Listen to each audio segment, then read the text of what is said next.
So we have seen what is difference between scalar and vector. In our previous session we have already seen that. So today आज हम थोड़ा vectors के ऊपर बात करेंगे कि वेक्टर को रिप्रेजेंट कैसे करते हैं, एंड वेक्टर्स, दो वेक्टर्स उनको ऐड कैसे करना है, दो वेक्टर्स सब्ट्रैक्ट कैसे करना है, ठीक है, will try to see all these things. तो पहले तो देखो रिप्रेजेंटेशन ऑफ अ वेक्टर, तो ये मैंने आपको बताया था वैसे तो, फिर भी एक बार फिर से सुन लो। ओके, तो वेक्टर को कैसे रिप्रेजेंट करते हैं, एक एरो से रिप्रेजेंट करते हो। सपोज ये यहाँ पर आपने एक एरो बना दिया, तो अब मान लो मुझे रिप्रेजेंट करना है, मुझे क्या रिप्रेजेंट करना है, मुझे रिप्रेजेंट करना है 4 मीटर, 4 मीटर का डिस्टेंस रिप्रेजेंट करना है। तो कैसे कर सकते हो 4 मीटर का डिस्टेंस आप रिप्रेजेंट? यस, कैसे कर सकते हो बताओ? तो हम एरो के थ्रू इसको रिप्रेजेंट कर सकते हैं। तो हम ऐसा सोच लेंगे कि भाई मेरा ये सपोज ये 1 मीटर का डिस्टेंस है, ठीक है। तो अभी मान लो मैंने, ओके, तो देखो मेरे पास 4 एरो आ गए, ठीक है। अगर मान लो ये एक एरो 1 मीटर को रिप्रेजेंट करते, तो मैंने 4 एरो बना दिए, ठीक है। मैंने ऐसे 4 एरो बना दिए, 1 2 3 एंड 4, ठीक है। तो ये क्या क्या हो गया मेरा 4 मीटर का डिस्टेंस। और अभी तो पहले ये क्या है, 4 मीटर क्या है बच्चों यहाँ पर? 4 metre is 4 metre is magnitude of this vector, ठीक है। 4 metre is nothing but magnitude of this vector. So 1 1 1 1, this like magnitude of this vector. अच्छा, अब दूसरी चीज, तो जब भी हम वेक्टर को रिप्रेजेंट करेंगे, हम दो चीज रिप्रेजेंट करेंगे। एक तो मैग्नीट्यूड, तो मैग्नीट्यूड मैंने आपको दिखा दिया, अभी हम कैसे रिप्रेजेंट करेंगे, ठीक है। तो मैग्नीट्यूड क्या होगा इस वेक्टर का? Length of this arrow, length of this arrow will be magnitude. अब आप डायरेक्शन कैसे रिप्रेजेंट करोगे बच्चों, बताओ? यस बच्चा, how will you represent the direction? Yes, anyone, direction कैसे रिप्रेजेंट करेंगे? कल देखो बताया था मैंने। हाँ, ये वेरी गुड एरिया। डायरेक्शन हम डायरेक्शन रिप्रेजेंट करेंगे हम यूजिंग एन एंगल। हम बोल सकते हैं भाई कि ये मेरा जो है ये इतने डिग्रीज पर है, यहाँ से ये मेरी रेफरेंस लाइन है, तो उसके लिए हमें एक रेफरेंस लाइन सेट करनी पड़ेगी। उस रेफरेंस लाइन के अकॉर्डिंग हम सब angles we will kind of हम बोलेंगे that's our angle, like that, ठीक है। समझ में आ रही है बात? ओके।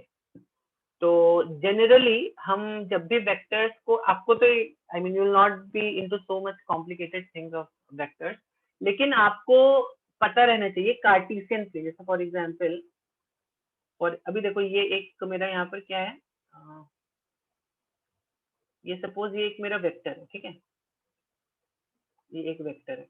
तो अब इसको बोलते हैं बच्चों कार्टेशियन प्लेन, ठीक है।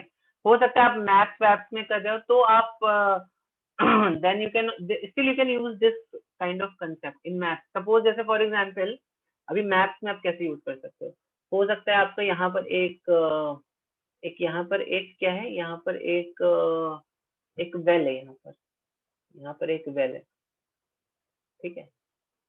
और यहाँ पर क्या है, यहाँ पर एक एक पेड़ है, एक गांव का आप मैप बना रहे हैं, यहाँ पर एक पेड़ है, यहाँ पर एक वेल है। तो आप बोल दो कि आपकी रेफरेंस लाइन कौन सी है? आपकी रेफरेंस लाइन है ये, ठीक है। अब इस रेफरेंस लाइन के रिस्पेक्ट में आप सारे मेजरमेंट करोगे। जैसे फॉर एग्जांपल अब आपको फाइंड आउट करना है कि भाई यहाँ पर एक ये जो टेम्पल है, यहाँ पर एक मंदिर है, ठीक है, जो भी जैसा भी दिख रहा है। तो ये मंदिर का डिस्टेंस और डायरेक्शन कहाँ पर है, कितना है? तो आप क्या बोलोगे? आप ऐसा बोलोगे कि देखो ये जो हो गया मेरा, अब देखो, तो अब अगर मुझे मंदिर का डायरेक्शन और ये फाइंड आउट करना है, तो देखो अब ये डिस्टेंस कितना है, ऑलमोस्ट 38.9 मीटर्स, एंगल कितना है 25.9 डिग्री, ठीक है। हो सकता है यहाँ पर एक स्कूल है, आपको फाइंड आउट करना है स्कूल का डायरेक्शन का, स्कूल का, यहाँ पर मान लो स्कूल है, यहाँ पर एक स्कूल है, और यहाँ पर एक फुटबॉल फील्ड है, एक फुटबॉल फील्ड, ये ग्राउंड बोल देते हैं, ग्राउंड है यहाँ पर, ठीक है, ये ग्राउंड है, ये स्कूल है। तो अब आप क्या करोगे, देखो यहाँ पर अब आप बोलोगे कि भाई जो ग्राउंड है ये यहाँ पर है कहीं है ना? तो इसका मैग्नीट्यूड आपको पता चले 38.3 और एंगल 15.1 डिग्री। तो हमने देखो एक रेफरेंस लाइन सेट कर ली अपनी, x axis is my reference line, इसके रिस्पेक्ट में हम सारे एंगल्स मेजर कर रहे हैं। अब हमें फाइंड आउट करना है स्कूल का कितनी दूरी है स्कूल इस पेड़ से। तो स्कूल की दूरी है कितनी, 27 kilometre, whatever that is 27 metre, जो भी आप यहाँ पे यूनिट ले रहे हो। तो 27 unit is the unit of distance of school, and what is the angle, कितनी, this is 51 degrees from here. तो जब आप यहाँ से 51 डिग्रीज में 27 यूनिट चलोगे तो आप स्कूल पहुंच जाओगे। जब आप इस रेफरेंस लाइन से 24 डिग्री चलोगे और 39.4 मीटर से चलोगे, what ever that unit is again, तो आप मंदिर पहुंच जाओगे। जब आप यहाँ से 38.3 की दूरी चलोगे, ठीक है, 38.3 मीटर की दूरी चलोगे और 15.1 डिग्री चलोगे, तो आप कहाँ पहुंच जाओगे, आप ग्राउंड पहुंच जाओगे। समझ में आ रही है बात, how to represent a vector.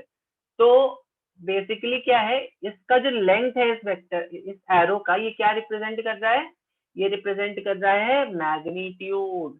और ये जो एंगल है, कौन सा angle, let me show you angle also here. ये एंगल दिख रहा है 15.1 एंड ऑल दैट, ये एंगल आपको यहाँ पे दिख रहा होगा, देखो सी दिस एंगल, ये एंगल यहाँ पे दिख रहा है। तो ये जो एंगल है ये क्या रिप्रेजेंट कर रहा है, ये नंबर, ये एंगल क्या है बता रहे हैं, कितने डिग्रीज आपको जाना है। ठीक है, या कोई चीज यहाँ पर भी हो सकती है, कोई चीज हो सकती है यहाँ पर हो जाए, यहाँ पर मान लो क्या क्या बोलेंगे, यहाँ पर एक शॉप है, ठीक है, यहाँ पर एक शॉप है या एक रेस्टोरेंट है यहाँ पे, ठीक है। तो एक रेस्टोरेंट जो है, अब आपको इस रेस्टोरेंट का पोजीशन फाइंड करना है, तो आप क्या करोगे, what you do, you just put this arrow over like that. तो यहाँ से जब आप 95.2 डिग्री जाओ, तो I hope this is clear कि वेक्टर को रिप्रेजेंट कैसे करते हैं, एक एरो से रिप्रेजेंट करते हैं, ठीक है, वेक्टर को हम एक एरो से रिप्रेजेंट करते हैं, ठीक है। और तो एरो का जो मैग्नीट्यूड होगा, मतलब वेक्टर में दो चीज हमेशा रहेंगी, मैग्नीट्यूड और डायरेक्शन। तो जो एंगल होगा वो होगा इसका, एंगल जो होगा that will be basically be what, angle will tell give you some clue about the direction, and length of the arrow will give you the clue about its magnitude, ठीक है। Okay, अब आती है बारी दो vectors को add करने की, दो वेक्टर्स को मुझे ऐड करना है। तो वेक्टर का एडिशन जो होता है बच्चों, इट्स नॉट मतलब जैसे आप एलजेब्रा में कैसे ऐड करते हो, या नंबर्स को आप कैसे ऐड करते हो, 1 + 2 3 होता है, 3 + 7 कितना होता है 10 लाइन। तो ऐसे इनको हम ऐड नहीं कर सकते। अच्छा, one more thing before we begin this, देखो वेक्टर का जो नोटेशन होता है हमेशा ध्यान रखना, मैंने कल भी ये चीज बताई थी, ए बना दो उसके ऊपर एक एरो बना दो, this is a notation of a vector. तो अगर मुझे इस वेक्टर को लिखना है, मैं बोलूंगा दिस इज वेक्टर ए, ठीक है, दिस इज वेक्टर ए। अब मुझे कोई दूसरा वेक्टर यहाँ पे लिखना है, अगर मान लो मैं कोई दूसरा वेक्टर ले आता हूँ यहाँ पर, ठीक है, तो मैं बोलूंगा this is vector sum vector b, another vector b, correct. तो this is basically a notation of vector. B vector को आप कैसे लिख सकते हो, बी वेक्टर को आप इस तरह से लिख सकते हो, ठीक है। अब एक दूसरी नोटेशन होती है, आप दो डंडे बनाओ यहाँ पर और उसके बीच में एक इस वेक्टर को रखो, ठीक है, जैसे बी वेक्टर, देखो यहाँ पे लिखा है ना, बी वेक्टर के बीच यहाँ पे दो डंडे बने हुए हैं, ठीक है। तो ये जो साइन है, इस साइन को बोलते हैं modulus sign, modulus function. In fact in mathematics आप पढ़ोगे आगे जाके मॉडुलस फंक्शन क्या होता है। Now this gives you magnitude of the vector, क्या देता है बच्चों, ये देता है मैग्नीट्यूड। समझ में आ रही है बात कि नहीं। तो मैग्नीट्यूड का मतलब क्या हुआ, अगेन वेक्टर के दो कंपोनेंट हमेशा रहेंगे, मैग्नीट्यूड का मतलब हुआ लेंथ ऑफ द एरो। अगर मैं बी वेक्टर को सेलेक्ट करता हूँ, ए वेक्टर को सेलेक्ट करता हूँ, तो देखो इससे आपको क्या पता चल रहा है, 14.1 से आपको क्या पता चल रहा है, 14.1 से पता चल रहा है कि ये इसका क्या है, ये है इसका क्या है, ये इसका है मैग्नीट्यूड। और ये एंगल से क्या पता चल रहा है, एंगल इज व्हाट, ये इसका ये जो एंगल है बेसिकली ये देखो ये एंगल, ठीक है, this this is basically telling you direction. Angle हमेशा डायरेक्शन बताता है हमें, है ना, कितने what is the direction of this vector. तो मैं इसको और थोड़ा सा कर देता हूँ, तो यहाँ पे इसका मैग्नीट्यूड भी चेंज हो रहा है, इसका डायरेक्शन चेंज, ये मैग्नीट्यूड तो मैं ही चेंज कर दूँ, यहाँ पे मैग्नीट्यूड चेंज कर सकते हैं, ठीक है, समझ में आई बात। Notation of the vector is clear to all of you. Yes sir. Okay, फिर हमने एक और चीज देखी थी कि अगर मान लो मैं इस वेक्टर को शिफ्ट करता हूँ मतलब इसमें 45 है और ये भी 45 है, ठीक है। तो if I am shifting this vector, shifting का मतलब हुआ आई एम जस्ट शिफ्टिंग, देखो इसको शिफ्ट इसका मतलब होता है शिफ्टिंग, ठीक है, इसका मतलब होता है शिफ्टिंग, इसको कहीं पे भी शिफ्ट कर दो आप। इसका क्या, इसका एंगल चेंज हो रहा है, इसका एंगल भी नहीं चेंज हो रहा है और इसका मैग्नीट्यूड भी चेंज नहीं हो रहा है, करेक्ट, तो इसको बोलते हैं शिफ्टिंग। तो जब भी हम वेक्टर को शिफ्ट करते हैं तो वेक्टर चेंज नहीं होता है, करेक्ट, तो करेक्ट, तो आप यहाँ पर बोल सकते हैं ये वेक्टर और ये वेक्टर ये इक्वल वेक्टर्स हैं, ठीक है, a vector and b vector. Equality मतलब क्या हुआ, दोनों वेक्टर ऑलमोस्ट सेम है, ठीक है, कोई डिफरेंस नहीं है उनमें, ओके, ठीक है ना। इवन दो इनकी पोजीशन कार्टेशियन उसमें अलग अलग है, लेकिन हम इनको सेम वेक्टर भी बोल सकते हैं, दोनों वेक्टर ऑलमोस्ट सेम वेक्टर है, ठीक है। इसको देखो ओवरलैप कर दो तो एकदम ऐसे ऐसा लग रहा है कुछ दूसरा वेक्टर है ही नहीं स्पेस में। ये दो वेक्टर स्पेस में, ये देखो ये मेरी क्या स्पेस है, तो ये स्पेस में अलग अलग हो सकते हैं लेकिन हम इनको इक्वल वेक्टर्स बोलते हैं, ठीक है, अगर मैग्नीट्यूड और एंगल सेम है तो। ना if I rotate this vector, तो फिजिक्स में इनको हम इक्वल वेक्टर्स बोलते हैं। हो सकता है ज्योग्राफी में इनको इक्वल वेक्टर्स ना बोले, क्यों ना बोले ज्योग्राफी में इक्वल वेक्टर्स, क्योंकि देखो इवन दो ये हम बोल रहे हैं इनका मैग्नीट्यूड सेम है और इनका एंगल भी सेम है, लेकिन एक यहाँ पे प्रॉब्लम क्या है कि देखो ये एक दूसरी दूसरी जगह पॉइंट कर रहा है, ये एक दूसरी जगह पॉइंट कर रहा है। तो मैंने जैसे आपको मैप का एग्जांपल दिया था, हो सकता है यहाँ पर एक ट्री हो और हो सकता है यहाँ पर एक घर हो, ठीक है, यहाँ पर एक ट्री हो और यहाँ पर एक हाउस हो, करेक्ट। तो अब हम ये नहीं बोल सकते हैं कि ये वेक्टर सेम चीज को पॉइंट करे, ये वेक्टर भी सेम चीज को पॉइंट, नो। तो in that sense there may be some differences in between them, पर फिजिक्स की लैंग्वेज में, ज्योग्राफी पढ़ोगे तो हो सकता है यहाँ पर आपको कुछ अलग चीज पढ़ाई जाए, लेकिन फिजिक्स की लैंग्वेज में हम क्या बोलते हैं, मैग्नीट्यूड सेम है भाई मेरा, एंगल सेम है, तो दोनों वेक्टर इक्वल है। इसको लेकिन अगर मैंने रोटेट कर दिया तो वेक्टर चेंज कब होगा, अगर मैं इसको रोटेट कर दूंगा। इसका मैग्नीट्यूड कितना आ रहा है, इसका मैग्नीट्यूड आ रहा है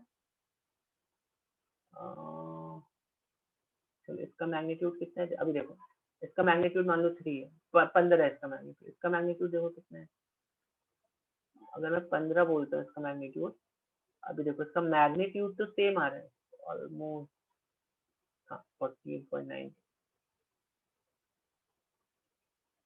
हाँ अभी देखो, तभी देखो इसका भी मैग्नीट्यूड 15 है और इसका भी मैग्नीट्यूड 15 है, इसका भी मैग्नीट्यूड 15 है, इसका भी मैग्नीट्यूड 15 है, ठीक है, ए का मैग्नीट्यूड भी 15 है, बी का मैग्नीट्यूड भी 15 है, लेकिन अभी क्या है इन दोनों के एंगल्स अलग अलग हैं बच्चों, ठीक है, दोनों के एंगल्स अलग अलग हैं, तो हम क्या बोलेंगे यहाँ पर, अभी ये वेक्टर अलग है, ये वेक्टर अलग है, not they are two different vector, correct, या तो उनका मैग्नीट्यूड डिफरेंट हो जाए या तो उनका एंगल डिफरेंट हो जाए या तो दोनों डिफरेंट हो जाए, तो यहाँ पर इनका मैग्नीट्यूड तो सेम है, ठीक है, मैग्नीट्यूड सेम है बट एंगल डिफरेंट डिफरेंट, तो ये 0 डिग्री पर है, ये 36.9 डिग्री पर है, समझ रहे हो, समझ रहे हो कि नहीं समझ रहे हो, ओके। अब अगर मैं मान लो इसको, यस सर, यस यस। अब अगर मैं मान लो इसको हम्म, अब अगर मैं इसको ऐसे कर देता हूँ, अभी दोनों वेक्टर सेम हो गए कि नहीं हो गए, देखो मैग्नीट्यूड भी सेम है, एंगल भी सेम है, ठीक है, 0 डिग्री एंगल, मैग्नीट्यूड भी सेम है, पर अगर मैंने इसको थोड़ा सा रोटेट कर दिया देन वी कांट से जैसे, ठीक है, तो please remember this point regarding vector, ये भी 15 है, ये भी 15 है, तो दे आर काइंड ऑफ, अभी ये जो है सेम नहीं है, ठीक है। ऑलमोस्ट सेम है, 14.9 वेरी क्लोज टू 15।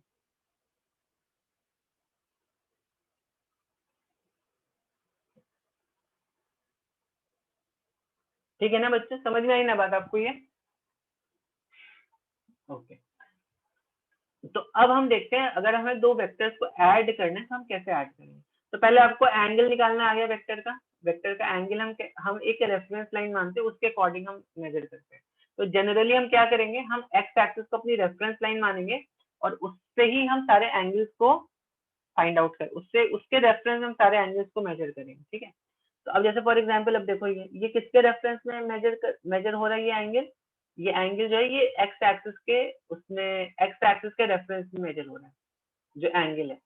ठीक है, तो अब मान लो ये वेक्टर है, अभी मान लो ये दो वेक्टर है मेरे पास, अब मुझे इन दो वेक्टर्स को क्या करना है, ऐड करना है। ठीक है, तो इसका मैग्नीट्यूड कितना है, इसका मैग्नीट्यूड मान लेते हैं 15 है। ठीक है चलो, और इसका मैग्नीट्यूड कितना है, कैन बी इंक्रीज ऑल्सो, ठीक है इंक्रीज नहीं कर पाएंगे, ठीक है एनीवे। और इसका जो मैग्नीट्यूड है, इसका मैग्नीट्यूड कितने, देखो इसका मैग्नीट्यूड भी ऑलमोस्ट 15 ही है, इसका मैग्नीट्यूड ऑलमोस्ट 15 ही है। ठीक है, अब अगर सपोज मुझे, ठीक है यार कुछ भी रहने दो, उससे में कुछ फर्क नहीं पड़ता है। अब अगर हमें इन दो वेक्टर्स को ऐड करने तो हम क्या करेंगे, देखो तो ये हो गई वेक्टर की बच्चों, क्या हो गई, ये हो गई वेक्टर की हेड हो गई, और ये हो गई वेक्टर की टेल। और मैंने ऑलरेडी बोला है आपको कि अगर हम वेक्टर को शिफ्ट करते हैं तो हम फिजिक्स में अज्यूम करेंगे कि वो वेक्टर सेम ही है। अगर आपने उस वेक्टर को शिफ्ट किया, शिफ्ट का मतलब क्या हुआ, उसको ऐसे शिफ्ट कर दिया, कहीं किसी और पोजीशन पर शिफ्ट कर दिया, तो वेक्टर सेम ही रहेगा। देखो सेम ही है ना, वेक्टर चेंज हो रहा है क्या, वेक्टर मैग्नीट्यूड भी सेम है, एंगल भी सेम है। देखो ये दो वैल्यू सेम, ये दो वैल्यू चेंज हो रही है क्या, नहीं चेंज हो रही है। ठीक है, तो अब हमें क्या करना है, इस वेक्टर का ये जो टेल है इसकी हेड पर लाके रखना है। देखो इस वेक्टर की टेल को इसके हेड पर लाके रख देना है। ठीक है, समझ में आई बात?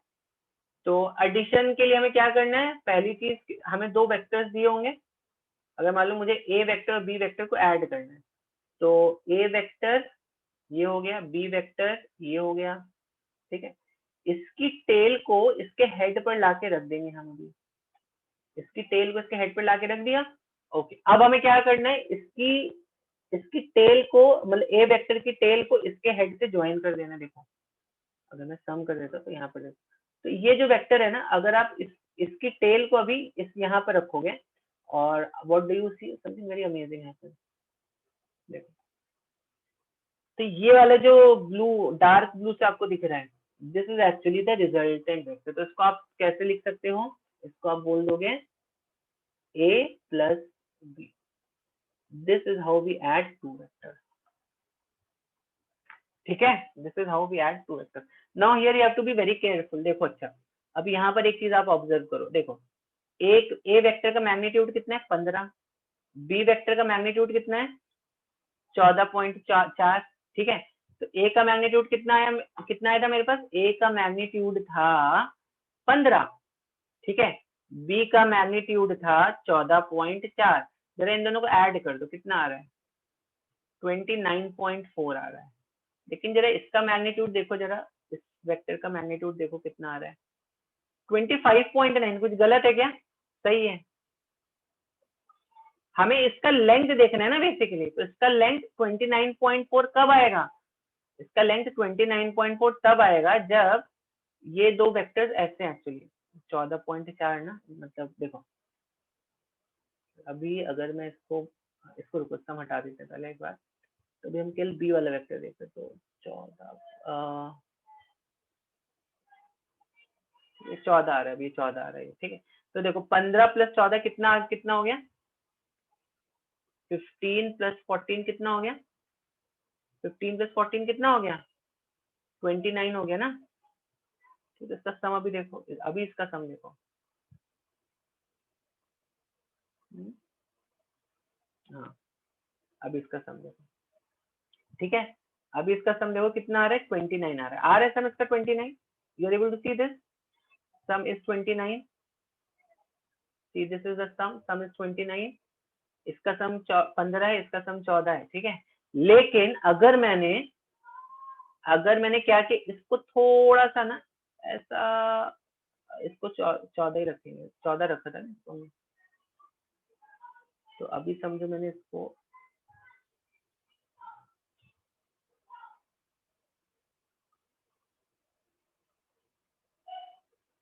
एक सेकेंड, हाँ ऑलमोस्ट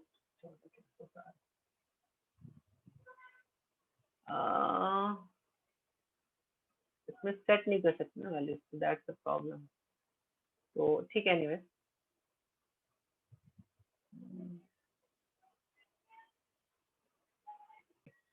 तो इसको हम 14 पकड़ लें, 13.9 है, 13.9 को हम अप्रोक्सीमेट कर देंगे ऑलमोस्ट 14 के आसपास। तो देखो 15 प्लस 14 भी कितना आ रहा था, 29 आ रहा था। तो अब देखो कितना आ रहा है, अभी कितना आ रहा है, 25.1 आ रहा है। समझ में आ रही है बात कि नहीं आ रही है आपको? आर यू अंडरस्टैंडिंग दिस बच्चों? ठीक है, तो इसका 15 है, इसका मैग्नीट्यूड कितना है, ऑलमोस्ट वेरी क्लोज टू 14 के आसपास ही है। तो 15 14 तो 29 होना चाहिए था, लेकिन ये कितना आ रहा है, ये 25.1 आ रहा है, which goes to show vector में हमें इसकी लेंथ जो चेंज हो जाएगी ना, with direction the length magnitude is going to change. ठीक है, तो इसको हम सिंपली इसको 15 14 ऐसे मत कभी भी ऐड कर देना, that's a wrong way of add. हम देखेंगे इसको ऐड करने का एक अलग फॉर्मूला बनाएंगे, ठीक है। ओके, तो ज्योमेट्रिकली आप वेक्टर्स का एडिशन समझ पा रहे हो कि नहीं समझ पा रहे हो? तो इसको बोलते हैं, इस वाले एडिशन को बोलते हैं हम triangle rule of vector addition. बच्चों समझ में आ रहा है कि नहीं आ रहा है? कुछ डाउट किसी को इसमें? किसी बच्चे को कुछ डाउट? इस एडिशन को बोलते हैं triangle rule of vector addition.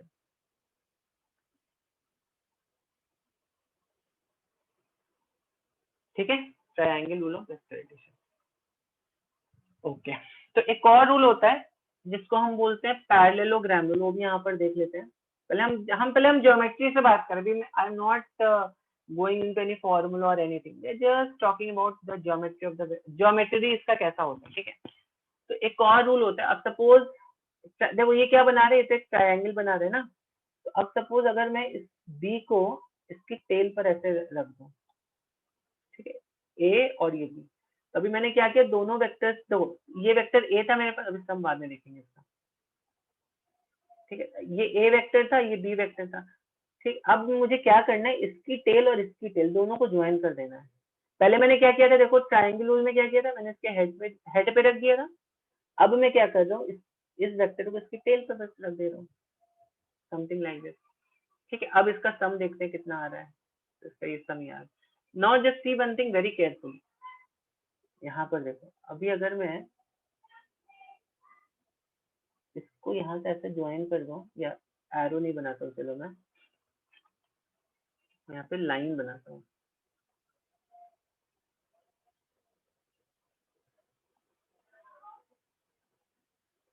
ठीक है, ठीक है, ठीक है, तो देखो ये क्या बन गया बच्चों, ये एक पैरेललोग्राम बन गया कि नहीं बन गया? ये एक पैरेललोग्राम बन गया कि नहीं बन गया? क्या लग रहा है आपको? ये एक यस सर। पैरेललो बन गया ना, एक पैरेललोग्राम। और अगर मैं इस वेक्टर को उठा के अगर मैं यहाँ पे भी रख देता हूँ, ट्राइंगल में हमने क्या किया था, इस वेक्टर को उठा के यहाँ पे रख दिया था, पैरेललोग्राम की ये वाली साइड और ये वाली साइड, ये दोनों सेम रहती हैं। कौन सी दो साइड? ये वाली साइड,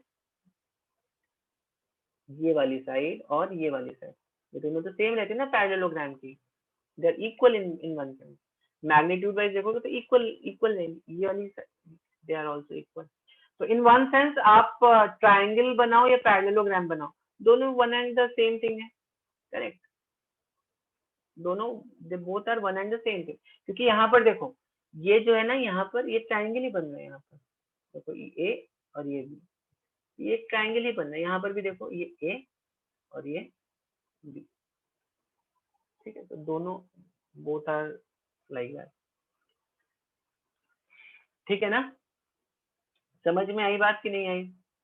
हाँ, समझ में आई बात बच्चों आप सबको? ठीक है, तो या तो आप ट्रायंगल रूल से बनाओ या तो पैरेललोग्राम, दोनों में से आप कोई भी जो भी कन्वीनियंट है उस पॉइंट पे आप सेलेक्ट करके you can add those two vector geometrically and speaking. बच्चों ये इतनी बात आपको समझ में आई क्या? You are able to now, अब आपको थोड़ा सा फील आ रहा है वेक्टर के साथ, how you have to play with vectors? Okay, अब अगर मेरे पास दो वेक्टर है, ठीक है, मैं अभी आपको ये सोचना है, दो वेक्टर्स है मेरे पास, टू वेक्टर्स है, ठीक है, एक 3 यूनिट का इसका मैग्नीट्यूड है। अब यहाँ पे यूनिट मतलब कुछ भी हो सकता है, केजी हो सकता है, न्यूटन हो सकता है, whatever physical quantity you want to express it, you can express this unit into. और यहाँ पर है मेरे पास एक, चलो हाँ 4 ही ले लेते हैं, 4 यूनिट, ठीक है। तो बताओ जरा मैक्सिमम मैग्नीट्यूड कितना बन सकता है? what will be maximum magnitude and what will be minimum magnitude?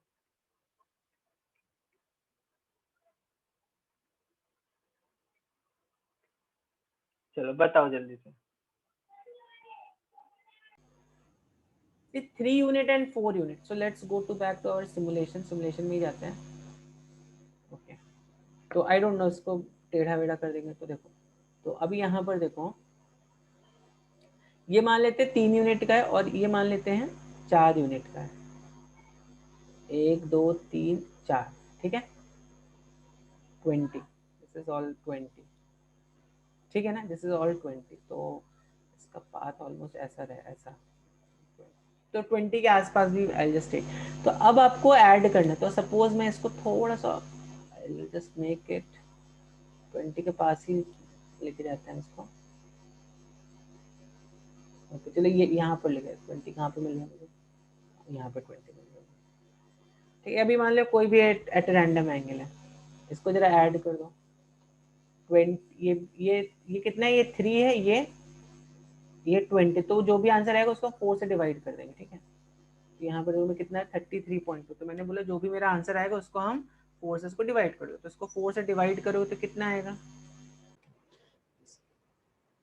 This resultant will be, अगर आप इसका एक्चुअली में लेंथ मेजर करोगे it will be 6.64 units, correct. तो अगर आप इसको 3 यूनिट लेते हो, इसको 4 यूनिट लेते हो, तो ये इतना 6.64 यूनिट आ रहा है, ठीक है। तो यहाँ पे एक बहुत इंपॉर्टेंट चीज समझना बच्चों, अब देखो अभी मैं क्या कर रहा हूँ, करेक्ट, तो ये बेसिकली ये जो है ना, ये लेंथ मेरी, जैसे जैसे मैं इसका डायरेक्शन चेंज करूंगा, ओके, जैसे जैसे मैं इसका डायरेक्शन चेंज करूंगा वैसे वैसे इसका लेंथ देखो चेंज होगा, ठीक, you can see this yourself. तो ऑलमोस्ट मैं 20 के आसपास रखने की कोशिश करता हूँ इसको, ठीक है। देखो अभी कितना हो गया इसका वैल्यू, अभी 31.4 हो गया, देखो अभी अभी इसका वैल्यू कितना हो गया, अभी देखो अभी ऑलमोस्ट, अभी कितना है, अभी इसका वैल्यू होगा 25 पॉइंट, ऑलमोस्ट 5 के आसपास आ रहा है, ये 5 से थोड़ा सा ज़्यादा, 25.6 डिवाइडेड बाई 5 कितना होगा, ये दिस विल बी ऑलमोस्ट 5.1, ठीक है, ठीक। तो मतलब इसका 5 से भी ज्यादा हो सकता है। मैंने पूछा आपको मैक्सिमम मैग्नीट्यूड कितना होगा, कुछ बच्चों ने बोला 5 हो जाएगा, 5 तो हो ही जाएगा, 5 कब हो जाएगा, जब ये ऐसे परपेंडिकुलर है, तब देखो ये हाँ, तो देखो ये 5 हो जाएगा, ठीक है, 25 डिवाइड बाई 5 कर दो, ठीक है ना, समझ रहे हो कि नहीं समझ रहे हो बच्चों, समझ Yes, रहे हो, sir. ठीक है। तो ये तब ये 5 हो जाएगा, लेकिन इसका जो मैग्नीट्यूड है, अगर मैं मान लो यहाँ पे कहीं पर लेता हूँ इसको, अभी 6 दिखाया था ना, हाँ अभी देखो, अभी इसका मैग्नीट्यूड कितना है, इसको डिवाइडेड बाई 5 करो, 31/4 डिवाइडेड बाई 5 कितना आया था, 31.4 डिवाइडेड बाई 5 कितना आ रहा है, almost this is 6.28, correct, this is how much, this can be written as 6.28 units, तो मतलब 5 से ज्यादा आ रहा है ना ये, दिस इज मोर देन 5 और नॉट, मोर देन 5, करेक्ट। तो इसका जो देखो बच्चों मैक्सिमम मैग्नीट्यूड आपको कब मिलेगा, इसका मैक्सिमम मैग्नीट्यूड तभी मिलेगा आपको, अब दैट मीन्स आप इस प्लेन में इसको आप कहीं पे भी ऐसे रख दो तो आपको मैक्सिमम मैग्नीट्यूड नहीं मिलने वाला, मैक्सिमम मैग्नीट्यूड आपको तभी मिलेगा जब आप इसको इन दो वेक्टर्स को ऐसे रख रहे हो, देखो, ठीक है, तभी आपको इसमें मैक्सिमम मैग्नीट्यूड मिलेगा। समझ में आ रही है बात? कितना हो गया यहाँ पे मैक्सिमम मैग्नीट्यूड? यहाँ पर हो गया मैक्सिमम मैग्नीट्यूड 3 + 4 दैट इज 7। यहाँ पे इसका देखो, अगेन डिवाइड दिस बाय 5, तो what you get here as 7। Okay, what about minimum magnitude? इसका जो मैग्नीट्यूड है मिनिमम कब मिलेगा आपको? मिनिमम तब मिलेगा जब आप इसको ऐसे लेके जाओ। देखो दिस, ये मैग्नीट्यूड कितना है? ये 5 मतलब कितना हो गया? 1 यूनिट। 5 का मतलब मेरा यहाँ पे 1 यूनिट है ना। इस आंसर को मैं 5 से डिवाइड करना है, ठीक है? समझ में आ रही बात कि नहीं आ रही है? समझ में आ रही बात कि नहीं? तो मैक्सिमम के लिए हमें क्या करना है? दोनों वेक्टर को ऐसे रख देना है, ठीक है? मिनिमम के लिए क्या कर देना है? ऐसे और ऐसे रख देना है। ऑब्वियस सी बात है ना, आप इसको डिस्प्लेसमेंट के टर्म्स में सोचो। अगर आप 3 मीटर ऐसे गए, 3 मीटर ऐसे गए, 4 मीटर ऐसे गए, तो ही तो आपका मैक्सिमम डिस्प्लेसमेंट होगा स्ट्रेट लाइन में, करेक्ट? अगर आप टेढ़ा मेढ़ा चले गए, सपोज आप ऐसे आप you just move something like this, आप 3 मीटर ऐसे चले गए और 4 मीटर कुछ ऐसे चल लिए, तो आपको फिर you won't get the maximum magnitude. समझ में आ रही है बात कि नहीं आ रही है? समझ में आई बात कि नहीं आई?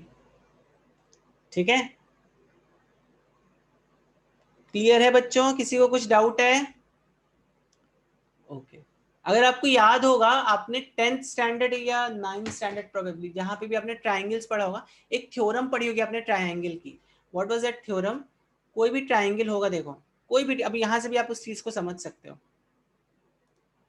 आपका कोई भी ट्राइंगल रहने दो, यहाँ पे कैसा भी ट्राइंगल रहने दो, इसको मैं यहाँ पे एक ट्राइंगल की तरह इसको बनाता हूँ अभी पहले तो, ठीक है? तो अगर आप कोई भी ट्राइंगल देखोगे तो अभी जैसे ये इसका मैग्नीट्यूड कितना है? 15 मान लो इसका मैग्नीट्यूड 18, तो 15 18 कितना हो गया? 15 और 18 कितना हो गया? यस, कितना हुआ? ये 13 हो गया ना, 33, ऑलमोस्ट 33 के आसपास हो गया। तो इसका जो मैग्नीट्यूड होगा, जो थर्ड साइड का आपको जो बेसिकली जो मैग्नीट्यूड आएगा, वो देखो 33 से कम होगा। तो इस साइड का जो मैग्नीट्यूड होता है, हमेशा ध्यान में रखना इस बात को, इस साइड का जो मैग्नीट्यूड होगा, ठीक है, the magnitude of this side will be always, magnitude of the third side is always less than magnitude of A plus magnitude of B. a very important point in vector addition. तो whenever we are adding two vectors, ये बात आपको ध्यान में रखनी है, ठीक है? समझ में आई बात कि नहीं आई? दो वेक्टर्स हैं आपके, टू वेक्टर्स,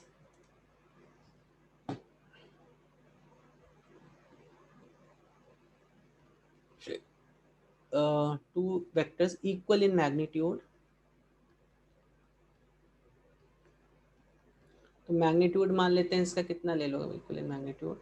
मान लो मैग्नीट्यूड इक्वल्स टू 5 यूनिट्स, ठीक है? Magnitude is equal to 5 units, 5 बहुत ज़्यादा हो जाएगा, 3 यूनिट ले लेते हैं, magnitude is equal to 3 units, ठीक है? तो two vectors equal in magnitude, तो मैग्नीट्यूड यहाँ पे 3 यूनिट के बराबर है, ठीक है?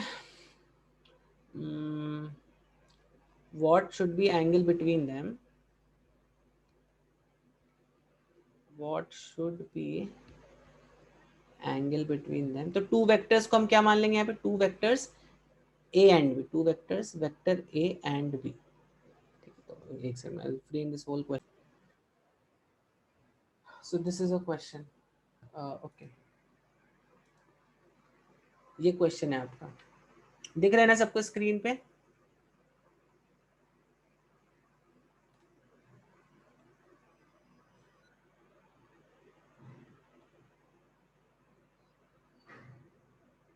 बच्चों कभी कभी स्क्रीन नहीं दिखे तो प्लीज बोल दिया करो। ओके, देखो आपको क्या दिया था? आपको दिया था कि वेक्टर का जो मैग्नीट्यूड है वो कितना है? 3 यूनिट्स है, ठीक है? तो 3 यूनिट्स मतलब चलो हम यहाँ पे बोल देते हैं हम एक वैल्यू सेट कर लेंगे 3 यूनिट्स की। तो 3 मेरे लिए एक यूनिट जो है, हम बोल देंगे एक यूनिट मेरा कितना 30 के बराबर है। 30 इस ग्राफ में 30 के बराबर है, ठीक है। तो मेरा 3 यूनिट कितने के बराबर हो जाएंगे बच्चों? 3 यूनिट का मैग्नीट्यूड कितना हो जाएगा, जल्दी से बताओ।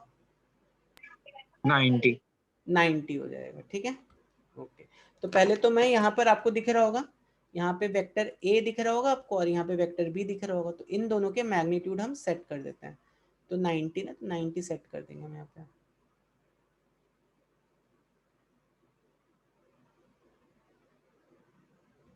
ठीक है, 90 यहाँ पे सेट होगा। इसी तरह बी का भी हम मैग्नीट्यूड सेट कर देंगे। बी का मैग्नीट्यूड कितना है?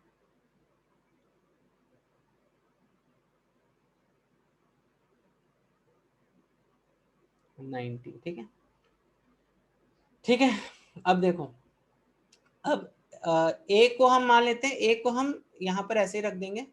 ए को हमने मान लो चलो ऐसे रख दिया, ठीक है। ए को हमने ऐसे ही रखा है, ठीक है। ए को हमने ऐसे ही रखा है, ओके। अब बी को देखते हैं। बी को हम बस बी का एंगल जो है वो चेंज कर देंगे। तो यहाँ पर देखो कि कौन सा, which rule is this? This is parallelogram rule, parallelogram rule of vector addition. तो यहाँ पे अगर आपको ट्राइंगल रूल की तरह इसको देखना है तो आपको बस क्या अज्यूम करना पड़ेगा, बी वाला जो वेक्टर है, बी वाला वेक्टर आपने यहाँ पे लगा दिया है, ठीक है। बी वाले वेक्टर यहाँ पे लगा दे तो ट्राइंगल रूल बन जाएगा। तो both are one and the same thing, triangle rule या parallelogram rule, both are one and the same thing. चलो, तो अभी देखो, अभी क्या मेरा यहाँ पर आपको I think A plus B का मैग्नीट्यूड दिखाई देगा। मैं इसको थोड़ा हाईलाइट कर देता हूँ। ये वाला जो पार्ट है, this is showing you the magnitude of A plus B. तो ये कितना आना चाहिए मेरा, what should my this magnitude be? ये मेरा आना चाहिए 90 यूनिट के बराबर। तो देखो 90 यूनिट मुझे कब मिलता है? तो मैं अभी किसका एंगल चेंज करूँ? बी का एंगल चेंज करूँ। तो देखो देखो देखो देखो देखो मुझे कब मिल रहे हैं यहाँ पे 90 यूनिट्स। अगर मैं इसको दोनों को परपेंडिकुलर, अभी देखो, अभी what is angle between A and B? What is angle between A and B? अभी यहाँ पे दिख रहा होगा आपको 90 degrees. This is angle between A and B, this is angle between A and B. तो अभी देखो यहाँ पर ए एंड बी के बीच में एंगल 90 है। And what is the magnitude of A plus B? अभी 127 हो गया, ठीक है। अच्छा, अभी देखो, अभी मैं अगर इसको, ओके, तो जैसे जैसे मैं देखो इसको, इसका एंगल बढ़ा रहा हूँ, वैसे वैसे मेरा क्या हो रहा है, रिजल्टेंट का जो जो एंगल, वो ये मैग्नीट्यूड है, ये क्या हो रहा है, कम हो रहा है ना। देखो बेसिकली क्या है, अगर मैं इसको इस डायरेक्शन में करता हूँ, देखो अगर मैं ए प्लस बी को ऐसे लेके जाता हूँ, देखो यहाँ पर, तो अभी रिजल्टेंट का जो मैग्नीट्यूड, देखो यहाँ पर अभी रिजल्टेंट का मैग्नीट्यूड 180 हो जाएगा, ठीक है। अगर दोनों भी काइंड ऑफ 0 डिग्री पर है, ए भी और बी भी दोनों अगर 0 डिग्री पर हैं, तो ए प्लस बी जो होगा वो कितना हो जाएगा, a plus b will be 180, 90 plus 90 basically 180, correct. तो this will be how much, almost 6 units हो जाएगा। 180 मतलब क्या हुआ, 6 यूनिट्स हो गया, ठीक है। अब अगर मैं इसको थोड़ा सा देखो यहाँ पे एंगल बढ़ाया, तो देखो ये क्या हुआ, ये डिक्रीज हो रहा है इसका मैग्नीट्यूड, ठीक है। और बढ़ाया और बढ़ाया और बढ़ाया और बढ़ाया, तो ये मेरा जो है ये डिक्रीज होता है। वो ए प्लस बी का जो वैल्यू है कम हो रही है, कम हो रही है, कम हो रही है, कम हो रही है। और अगर मैं मान लो यहाँ पे एकदम 90 डिग्रीज पर आ गया, तो देखो ए प्लस बी का वैल्यू 127.2, ठीक है। वॉट एवर, इसको हम 30 से डिवाइड कर देंगे तो मेरा I will get how many units is my this thing, ठीक है। ओके, चलो अब इसको देखते हैं। अब इसको अगर मैं और थोड़ा ऐसे करूँ, तभी हमें क्या चाहिए, हमें ए प्लस बी का मैग्नीट्यूड 90 चाहिए। तो मैं इसको 90 सेट करने का कोशिश करूँ। देखो हमें ए प्लस बी का मैग्नीट्यूड कितना चाहिए, 90 चाहिए। तो देखो इसको मैं 90 सेट करने का कोशिश कर रहा हूँ। हाँ, अभी देखो, अभी 90 आ गया यहाँ पर, 90 आ गया अभी कि नहीं आ गया, करेक्ट। नहीं श्री कृष्ण, अभी बताओ, अभी what do you think is angle between A and B? What, अभी बताओ ए और बी के बीच में एंगल कितना है? तो 90 मतलब कितना हुआ मेरा, 1 यूनिट 30 के बराबर। इसको 30 से मैं डिवाइड कर देना है, तो ये कितना हो गया, बेसिकली ये हो गया मेरा अभी 3 यूनिट्स के बराबर हो गया ये, ठीक है। तो अभी बताओ ए और, हाँ, तो हमें ये वाला सिचुएशन चाहिए था बच्चों, ठीक है। And what is angle between A and B? A and B के बीच में एंगल कितना है, जल्दी से बताओ। ए एंड बी के बीच में एंगल कितना है, जल्दी से बताओ।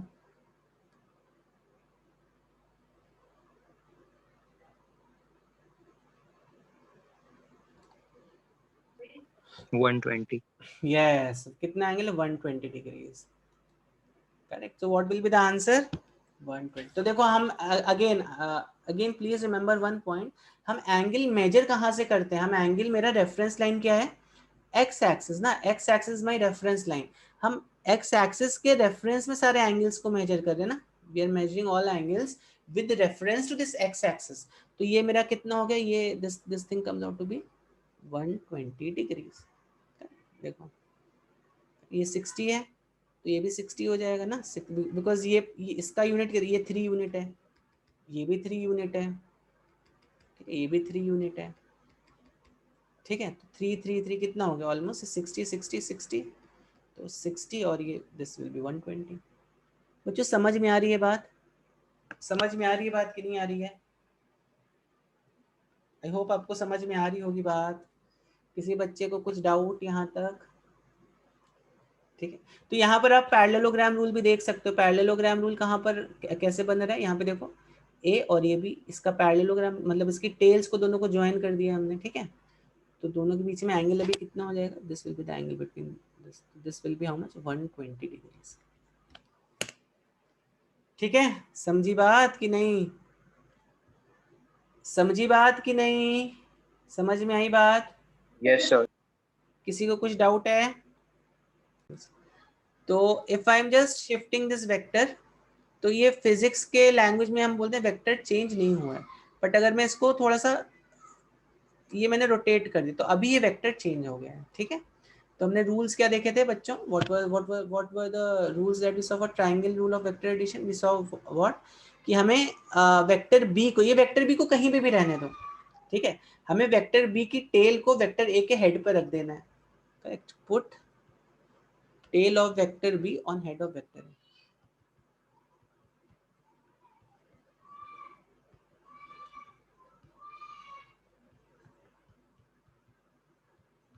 ठीक है, सो ये था। उसके बाद फिर हमें क्या करना है, वेक्टर ए की टेल से वेक्टर बी के हेड को ज्वाइन कर देना है। ज्वाइन, ज्वाइन क्या करना है हमें यहाँ पे, join tail of vector A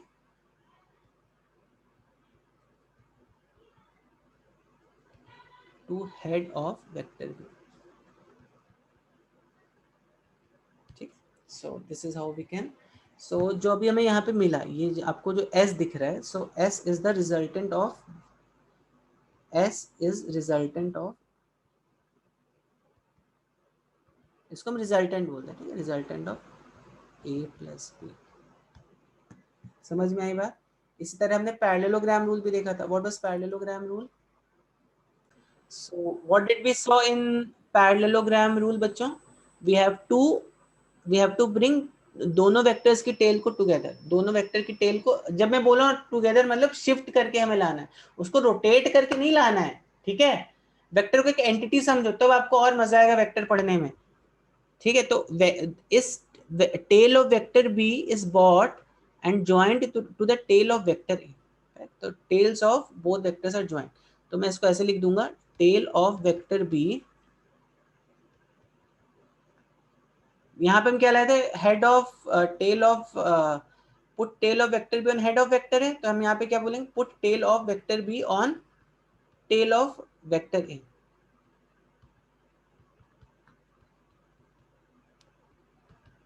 ठीक है, तो एक तो ये बात हो गई अपनी, ठीक। अच्छा, दूसरा क्या है, तो अभी आप क्या करोगे, जब आप यहाँ पे दोनों की टेल्स को ज्वाइन कर दोगे, you get a parallelogram, correct, we get a parallel. तो first point is this, next point is we get a parallelogram,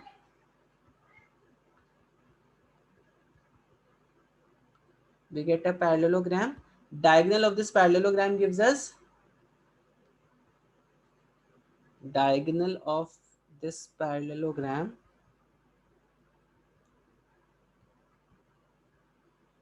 gives what, gives us resultant of two vectors.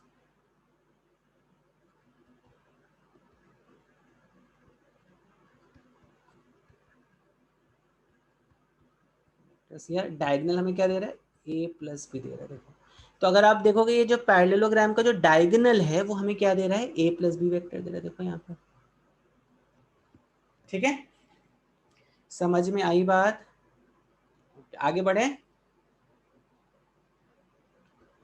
तो ओके, आई जस्ट, अभी हम एक formula derive करेंगे, ठीक है, will just derive a formula on this. अब जल्दी से देखो, अब बच्चों यहाँ पर आप अभी इसका मैग्नीट्यूड कितना है, इसका मैग्नीट्यूड है, मान लेते हैं इसका मैग्नीट्यूड है यहाँ पे 20 दिख रहा है, चलो ठीक है 20 है। तो इसको जब भी हम मैग्नीट्यूड ऑफ अ वेक्टर लिखते हैं तो मैग्नीट्यूड ऑफ अ वेक्टर आप ए ऐसे लिख दो, ठीक है, इसका मैग्नीट्यूड कितना है बी, तो इसका मैग्नीट्यूड पकड़ेंगे बी, तो इसका मैग्नीट्यूड कितना है समझ लो, इसका मैग्नीट्यूड है ए, इस वेक्टर बी का मैग्नीट्यूड कितना है, हम पकड़ लेंगे इस वेक्टर बी का magnitude b. And what is angle between these two vectors, इन दो वेक्टर के बीच में एंगल क्या होगा, एक्स एक्सिस से हमें मेजर करना है ना, ए के बीच में तो 0 है, बी के बीच में कितना एंगल होगा, बी के बीच में होगा angle this, angle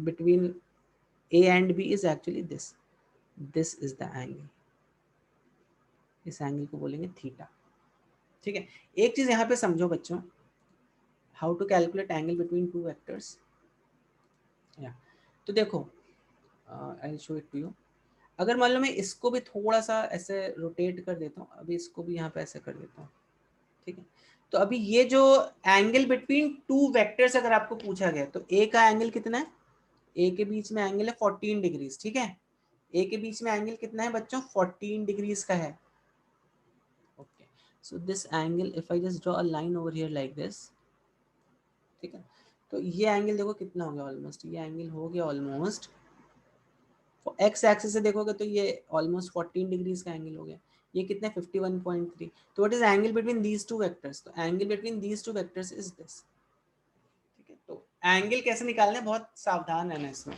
angle between vector A and vector B will be 51.3 minus 14 degrees, so this happens to be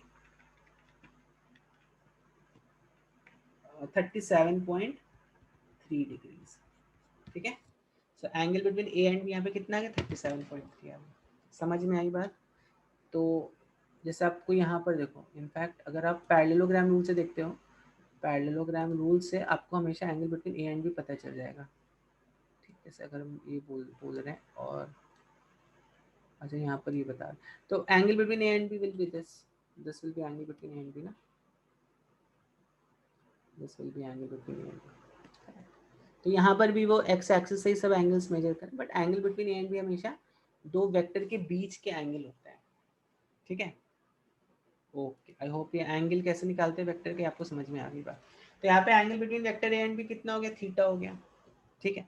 अब क्या करना है हमें, क्या करना है, अब एक लाइन को ड्रॉ कर दो, कहाँ से कहाँ लाइन को ड्रॉ करोगे, let's draw a line from this, इसको थोड़ा शिफ्ट करना पड़ेगा, एक सेकेंड ना,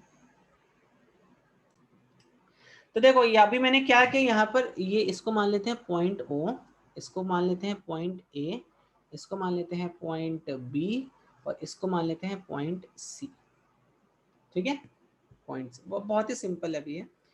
तो अब देखो, अब आपको ये ट्रायंगल यहाँ पे दिख रहा होगा बच्चों, दिख रहा है सब बच्चों को ट्रायंगल, ओके, तो अभी ऑब्वियसली ए ओ ए की जो लेंथ है, तो ये जो यहाँ पर मैंने लिखा है दिस इज बेसिकली, ये जो है this is length of O A, ये जो मैंने लिखा है B magnitude, this is basically length of O, O B नहीं है ए बी लेंथ है, ठीक है, this is A B length, ठीक है, ए बी। तो अब इसको एक ट्रायंगल की तरह ट्रीट करो बच्चों, वेक्टर के क्वेश्चन कैसे भी रहने तो आप उसको एक ट्रायंगल की तरह समझ के करोगे ना, तो आपको कभी भी कुछ प्रॉब्लम नहीं होगी, 10th 9th आप ट्रायंगल तो पढ़ ही चुके हो, बस उसको उसके साथ ही आप कंपेयर करो, बाद में तो फिजिक्स पढ़ते पढ़ते आपकी आदत अच्छी बन जाएगी, आप मतलब ऐसे मेंटली क्वेश्चन सॉल्व कर लोगे वेक्टर्स के, ठीक है। चलो, तो अभी हम ये जो है बेसिकली, ये जो आपको डॉटेड रेड लाइन दिख रही है दिस इज एट 90 डिग्रीज, ठीक है, ये 90 डिग्रीज पर है, तो क्या हम यहाँ पर ये बोल सकते हैं, क्या बोल सकते हैं, क्या हम यहाँ पर ये बोल सकते हैं कि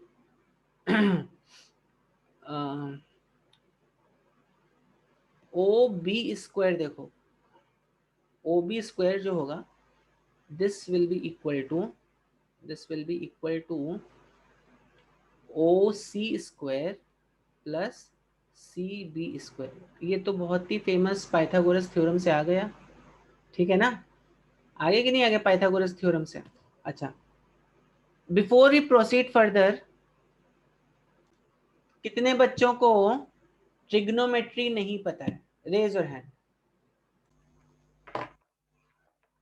देख लो, अगर बच्चों आपको ट्रिग्नोमेट्रिक टर्म्स नहीं मालूम है तो एक आपको बहुत फनी सा फॉर्मूला बताता हूँ। P P P B P, ठीक है, एच एच एच बी। तो इसको याद कैसे रखोगे? देखो पी बी पी तो आप इसको ऐसे याद रख सकते हो, पाकिस्तान भूखा प्यासा, हिंदुस्तान हरा भरा, ऐसा भी याद रख सकते हो उसको। हमारे सर ने हमें ऐसे समझाया था, ठीक है। तो पी बी पी मतलब पाकिस्तान भूखा प्यासा, हिंदुस्तान हरा भरा, ठीक है। This is equal to sine theta, sine cos tan,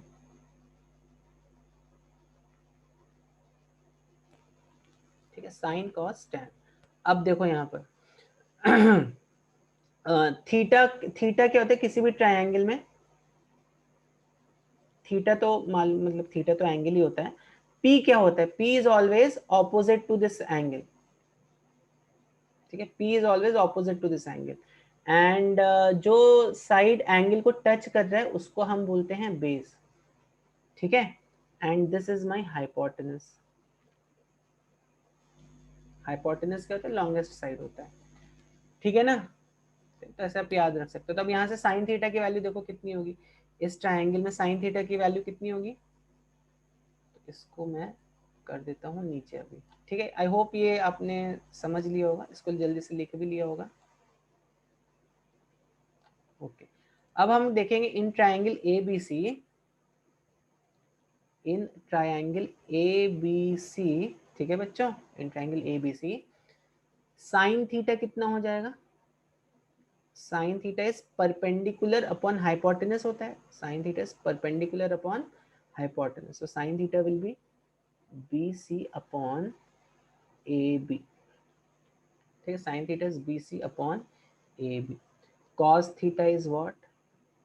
Cos theta is AC upon AB, correct, base upon hypotenuse. तो base क्या होगा इस ट्रायंगल में? with respect to this theta, AC will be the base, AC upon AB, ठीक है। और इसी तरह tan थीटा कितना होगा? तो अगर आपको बस ये तीन भी मालूम है फिजिक्स में तो आपका काम चल जाएगा, अगर आप बायोलॉजी साइड के हो तो। tan theta is perpendicular upon base, so perpendicular upon base is tan theta, तो BC upon AC, ठीक है। तो देखो AC को हम क्या लिख सकते हैं यहाँ पर? AC को हम लिख सकते हैं, तो यहाँ पर देखो AC को हम क्या लिख सकते हैं? यहाँ पर AC को हम लिख सकते हैं, तो I will be using these two trigonometric identities, बाद में इनका यूज होगा, बट अभी हम लिख के रखते हैं इसको, ठीक है।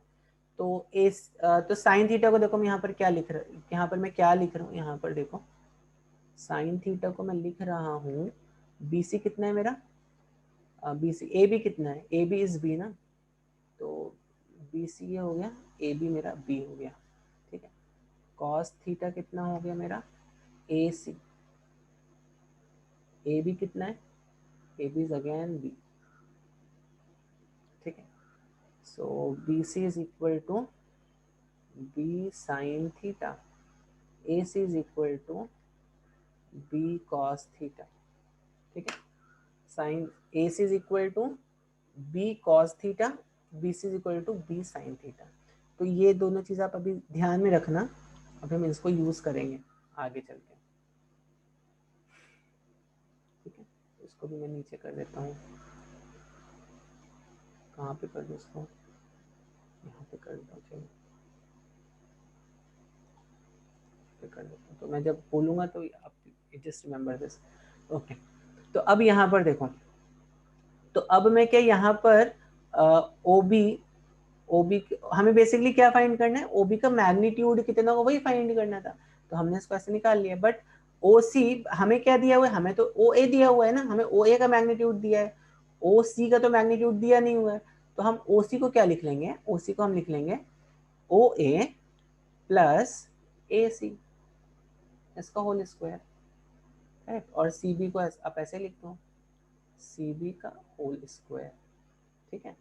अब देखो बच्चों, OA कितना है, OA का मैग्नीट्यूड कितना है, A है, ठीक है। AC का मैग्नीट्यूड कितना है, देखो नीचे मैंने लिखा था AC का मैग्नीट्यूड, AC कितना आया था, B cos थीटा आया था, करेक्ट। क्योंकि देखो इसको मैंने बोला ये वाली जो लाइन है इसका मैग्नीट्यूड कितना है, A है, और ये वाली जो लाइन है इसका मैग्नीट्यूड कितना है, B है। तो AC का जो मैग्नीट्यूड है वो कितना है, B cos थीटा है। AC का जो मैग्नीट्यूड है वो कितना है, B cos थीटा है, इसका स्क्वायर कर दो। CB का जो मैग्नीट्यूड है, CB का CB कितना था, CB या BC जो भी, CB BC one and same thing. So CB का मैग्नीट्यूड कितना होगा, B sin थीटा, ठीक है, it will B sin theta whole square, ठीक है। तो जरा इसको, जरा सा इसको क्या बोलते हैं, ब्रैकेट ओपन करो और बताओ मुझे कितना आएगा। सब बच्चे लग जाओ काम पे, इसको ब्रैकेट ओपन करो और मुझे बताओ यहाँ पर कौन कौन से टर्म्स आपके आएंगे, ठीक है, जल्दी से बताओ मुझे। A square plus B square cos square theta, cos square theta को हम ऐसे लिखते हैं, करेक्ट। आप ऐसे मत लिख देना कॉस थीटा का होल स्क्वायर, ऐसे भी लिख सकते हैं, but this is a convention way of writing, conventionally इसको हम ऐसे लिखते हैं, ठीक है। प्लस 2AB cos थीटा, ठीक है, प्लस इसको हम क्या लिख लेंगे, B square sine square theta, ठीक है। तो कितना हो गया ये हो गया मेरा A स्क्वायर प्लस, अच्छा देखो अभी B स्क्वायर के जो दो टर्म्स है मेरे पास, B स्क्वायर का एक ये टर्म है मेरे पास और एक ये टर्म है, ठीक। तो इन दोनों को हम कैसे लिख लेंगे, will write it like B square cos square theta plus sine square theta plus 2AB cos theta, ठीक है, ओके। तो चलो, तो अब आपको मालूम है cos square theta plus sine square theta कितना होता है, 1 होता है। A square plus B square plus 2AB cos theta, ठीक है। समझ में आई बात बच्चों की, नहीं आई समझ में? तो दैट मीन्स अभी देखो OB was what, OB was resultant of the magnitude, OB क्या था मेरा, OB इस पर यहाँ पे आ रहा है, ठीक है। तो I will just take this term little down, इसको थोड़ा नीचे लेके जाता हूँ मैं। तो यहाँ पर देखो OB जो है मेरा, OB comes out to be this, ठीक है ना, ठीक। तो OB बेसिकली क्या था, OB वाज, इसको यहाँ पे इन्होंने S बोला है, तो चलो ठीक है हम बोल देते this is vector S, this was A plus B, ठीक है।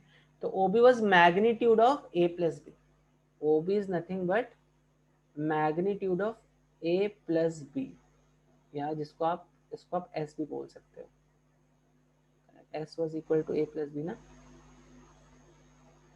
समझ में आ रही बात? तो A प्लस बी का जो मैग्नीट्यूड होगा वो कितना होगा, that is actually equal to OB, OB is magnitude of A plus B. समझ में आई बात बच्चों? तो हम ऐसा लिख सकते हैं मैग्नीट्यूड ऑफ रिजल्टेंट वेक्टर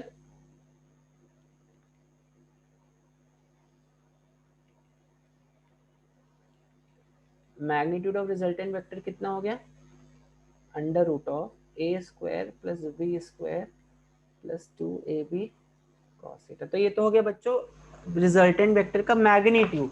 दूसरा क्या है, तो अभी मैंने बोला वेक्टर में क्या चाहिए, ये तो मैग्नीट्यूड आ गया। अब ये एंगल कैसे निकालना है, ठीक है, अब ये एंगल कैसे निकालना है, इसके पीछे भी एक फॉर्मूला है, बट वो फॉर्मूला कभी यूज होता नहीं है, ठीक है। ये आप नॉर्मल ट्रिग्नोमेट्री से निकाल सकते हो, ठीक है। ये एंगल आपको कैसे निकालना है, ये आप नॉर्मल ट्रिग्नोमेट्री से निकाल लो। तो इसका मैं फॉर्मूला कुछ नहीं बता रहा हूँ, क्योंकि आप देखोगे अलग अलग केस, इसको हम फाइव बोल देते हैं, ठीक है। तो दिस एंगल इज फाइव। तो ये जो एंगल है आप will take some cases, correct, correct. आपकी बुक में अगर देखोगे तो आपकी बुक में उन्होंने इस तरह का फॉर्मूला लिखा हुआ है यहाँ पर। जैसे आप अगर बोलो, जैसे ये तो बी हो गया, ये कितना हो गया था, ये हो गया था मेरा बी कॉस थीटा, और ये हो गया था मेरा बी साइन थीटा ना। तो आप चाहो तो इसको ऐसा लिख सकते हो कि tan फाई जो होता है, आपकी बुक में फॉर्मूला दिया होगा, tan phi is equal to, देखो tan फाई कितना होगा, this upon this. tan theta कितना होता है, tan theta is perpendicular upon base, तो here this is perpendicular, this is base, ठीक है। This is b sine theta upon a plus, ये a है ना, इसका मैग्नीट्यूड कितना है, a है, तो a plus B cos theta, ठीक है। समझ में आई बात?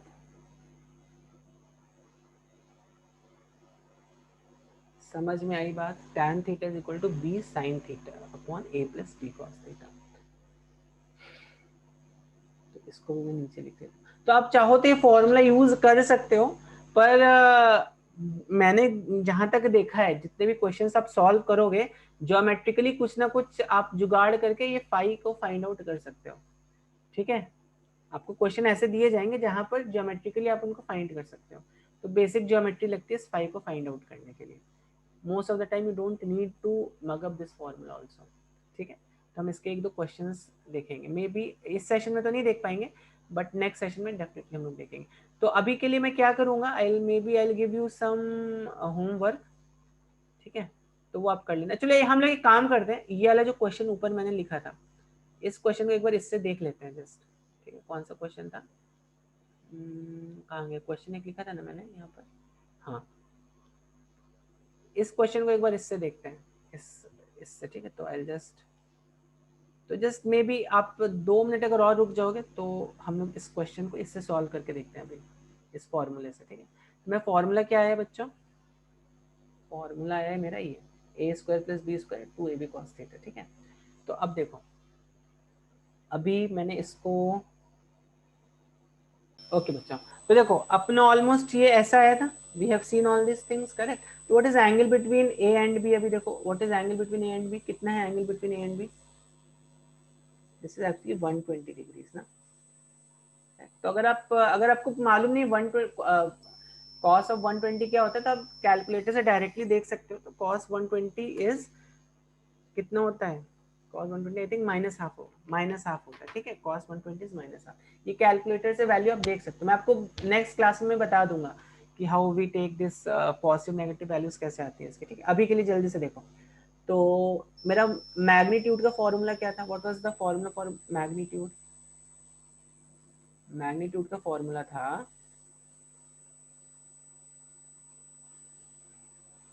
मैग्नीट्यूड का फॉर्मूला था A square plus B square plus 2ab cos theta, ठीक है। तो अब अगर दोनों के बीच में एंगल 120 हो गया, तो मेरा ये जो मैग्नीट्यूड है इसका मैग्नीट्यूड देखते हैं कितना आता है। तो इसका मैग्नीट्यूड मैंने कितना पकड़ा था, 3 यूनिट पकड़ा था ना, इसका भी मैग्नीट्यूड मैंने 3 यूनिट पकड़ा था।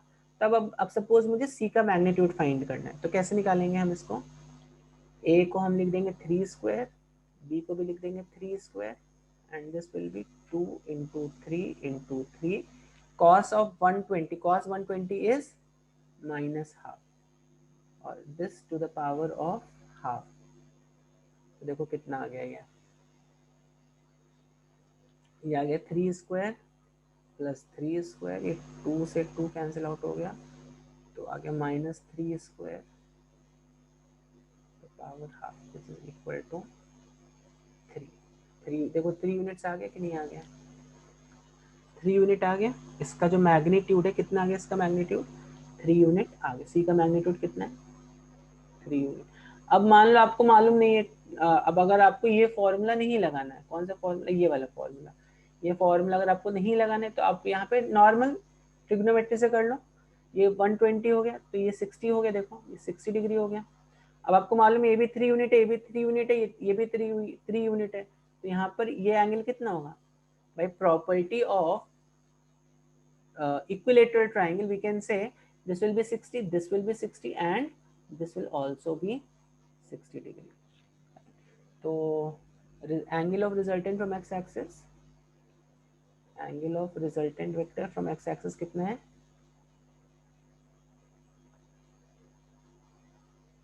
ये है 60 डिग्रीज, ठीक है, correct. So with this we so in this session what we have basically seen, we have seen a formula. So please don't forget this formula, very important formula, ठीक है. तो ये फॉर्मूला हमने इस सेशन में देखा. तो इसके मैं 3-4 क्वेश्चंस यहाँ पे नीचे पेस्ट कर दूंगा, प्लीज सॉल्व देम.